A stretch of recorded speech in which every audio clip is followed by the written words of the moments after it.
ભગવાને અર્જુનને જ્ઞાન આપ્યું કે હે અર્જુન, આ કૌરવનો સંહાર કર, ઉભો થા, હાથમાં ધનુષ લે અને બધાના મસ્તક છેદી નાખ. એટલે અર્જુન ઉભા થયા, બાણ લીધું હાથમાં અને સામે જોઈ તો એમના બધા કુટુંબ વાળા ભીષ્મ, પિતા, દ્રોણાચાર્ય, આ બધા આ બધાને મારવાથી મને પાપ લાગે એટલે માર્યો નહીં, નીચે બેસી ગયા.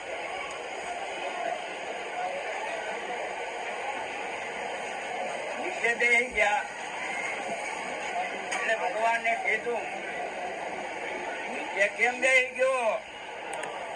આવું યુદ્ધ ભાગશાળીને મળે, જીતીશ તો રાજ મળશે, યુદ્ધમાં હણાઈ જાય તો મોક્ષ મળશે, બે બાજુ લાભ છે. તું નીચે કેમ બેઠો? એટલે અર્જુને હાથ છોડી ભગવાનના ચરણોમાં પડી ગયો. મને પાપ લાગે, હું આ બધાને નહીં મારું, મને લાંછન લાગે. ભગવાન કે પાપ લાગે મારા માથે, પણ તું યુદ્ધ કરતો કે ના. એટલે મોહ લાગ્યો, ભાઈઓ પ્રત્યે, કુટુંબ પ્રત્યે મોહ લાગ્યો. એટલે ભગવાને એને વિરાટ રૂપ બતાવ્યું. અસંખ્ય પગ, અસંખ્ય હાથ, અસંખ્ય મોઢા, મોઢું ખુલ્લું, અને એ કૌરવો દોડતા દોડતા એના મુખમાં આવી રહ્યા, કચડાઈ ગયા દાંત વડે. દીવાની અંદર પતંગો દોડતું દોડતું આવે, પ્રકાશ જોઈ એને ખબર નથી કે દીવાની અંદર જઈને બળીને ભસ્મ થઈ જાય. એમ આ કૌરવો દોડતા દોડતા ભગવાનના મુખમાં હમાઈ ગયા. એટલે અર્જુને વિચાર કર્યો, આ તો બધા મરેલા જ છે, હું તો ખાલી નિમિત્ત જ છું. કે હું શું આણું અહીંયાને? આ બધા મરેલા છે. અને આવું રૂપ જોઈ અર્જુન ગભરાઈ ગયો. હે ભગવાન, તમે કોણ? આ વૈરાટ રૂપ ધારણ કર્યો, મને બહુ બીક લાગે. તમે જેવા હતા એવા નાના બની જાઓ. મેં આજે જ તમારું રૂપ નિહાળ્યું, આજે જ મને તમારી ઓળખાણ થઈ કે તમે પરમાત્મા છો. મેં તમને ગમે એ ભાવે બોલ્યો હું, ટૂંકારે બોલ્યો હું, તો હે ભગવાન, બાળક જાણે મને માફ કરજો. હું તમારા ચરણોમાં બેઠો, તમારું રૂપ જોઈ હું આનંદમાં આવ્યો. હતા એવા બની જાઓ, મને બહુ બીક લાગે. ભક્તિ યુક્ત વાક્ય સાંભળ્યું, ભક્તિ યુક્ત વાક્ય સાંભળ્યું. ભગવાન પ્રસન્ન થયા, જેવા હતા એવા રૂપ વાળા કૃષ્ણ ભગવાન થઈ ગયા. એટલે આ કરતા હતા પરમાત્મા, આપણે તો નિમિત્ત જ છીએ. નિમિત્ત પ્રમાણે આયુષ ભોગી, આપણું નિમિત્ત પૂરું થાય એટલે તરત નીકળી જાય, તરત રહેવાય નહીં. એ તરત નિમિત્ત પૂરું થઈ ગયું એટલે આપણે નીકળી જવું પડે. આમાં કોઈ કોઈનું હાલે નહીં.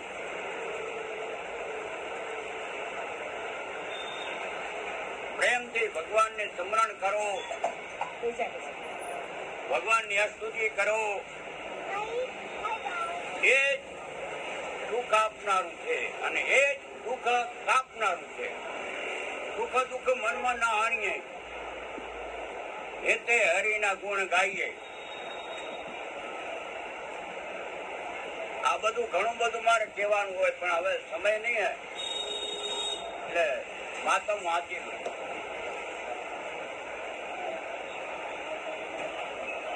પરમાત્મા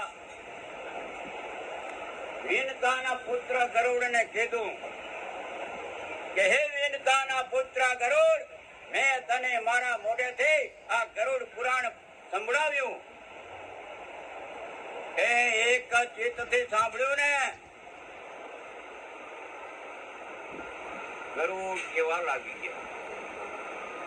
હે ભગવાન, તમે લોકોના કલ્યાણ નિમિત્તે, લોકોના પાપમાંથી બચવા માટે આ ગરુડ પુરાણની રચના કરે, જેથી જે મનુષ્યો એ આત્માની પાછળ ગરુડ પુરાણ તમારું બેસાડશે, એ આત્માને પુણ્ય મળશે, એના પાપ દૂર થઈ જશે, પાપ બળી જશે.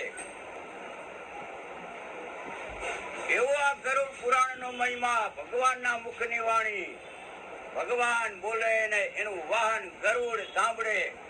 ભગવાનના મુખની વાણી ગીતાજી, ભગવાન બોલે અને અર્જુન સાંભળે. બાકી પુસ્તકો બધા વેદ વ્યાસ ઋષિ મુનિઓના લખાયેલા. આ ભગવાનના મુખની વાણી આ બે જ પુસ્તક. ગરુડ આનંદ પામ્યા. મારા મનમાં સંશય ચાલી રહ્યો, સાચું શું ખોટું શું, મન ભમી રહ્યું હતું. એક નિર્ણય ઉપર આવી શકતો ન હતો, પણ તમે મારા ઉપર દયા કરી, તમે મને પ્રેમથી આ પુરાણ સંભળાવ્યું. મારા મનના સંશયો હવે ભગવાન દૂર થઈ ગયા. મને બહુ આનંદ આવ્યો કે છે, તમારી ભક્તિમાં ખોવાઈ ગયો કે છે. દીનદાના પુત્ર ગરુડનું વચન સાંભળી ભગવાન આનંદ પામ્યા. એ આત્મા પ્રેમથી એ કથા સાંભળતો હોય, એ આત્મા તમારા પરિવારને જોઈ શકતો હોય, એ રાજી થઈને એ આત્મા અહીંયાથી જાય. તમારે એવું ઈચ્છા રાખવી જોઈએ ને કે આત્મા અહીંયાથી રાજી થઈને જાઓ, હસતા હસતા જાય. તમારે હસવું જોઈએ, રડવાનું નહીં. આજે ભગવાનનું નામ લેવાનું, જેથી એને પુણ્ય મળે. રડવાથી એના નાકમાં લીટી નીકળે, ભક્ષણ કરવું પડે. જેમ બને તેમ નામ નારાયણનું લેવું, એ બધાનું પુણ્ય એને મળે. ભજન કરો, સત્સંગ કરો, નામ સ્મરણ કરો, એ જ મુક્તિ આપનાર છે, બીજું કાંઈ આપનાર નથી કે છે. મોહ માયામાં આપણે પડ્યા, મારું તારામાં પડ્યા રહ્યા, એમાં ભગવાનને ભૂલી ગયા, સત્ય વસ્તુ ભૂલી ગયા, અને પછી આપણે અંતે રીબાઈ જવું પડે. જેનો જન્મ એનું મૃત્યુ નક્કી જ છે ને, જેનો જન્મ એનું મૃત્યુ નક્કી જ છે, કે વહેલું કે મોડું જવાનું જ છે, અંબર નથી રહેવાનું. પણ કર્મ એવું કરો, પુરુષાર્થ કરો, જેથી આપણા પરિવારને, આપણા કુટુંબમાં બધાને શાંતિ મળે, બધાને હલી મળે, આનંદથી જીવન જીવાય, તો જીવન જીવવાની મજા આવે. ને કે એકનું મોઢું આમ હોય, એકનું આમ હોય, એમાં જીવન જીવવાની મજા ના આવે. લાવો, લઈ લેવો. વારે વારે માનવ દેહ મળવાનું નથી, એની કિંમત તમને સમજાતી નથી. સમજીને હાલો, વિચારીને ડગલા ભરો, વિચારીને વાણી બોલો, જેથી બીજાને આનંદ આવે. એવું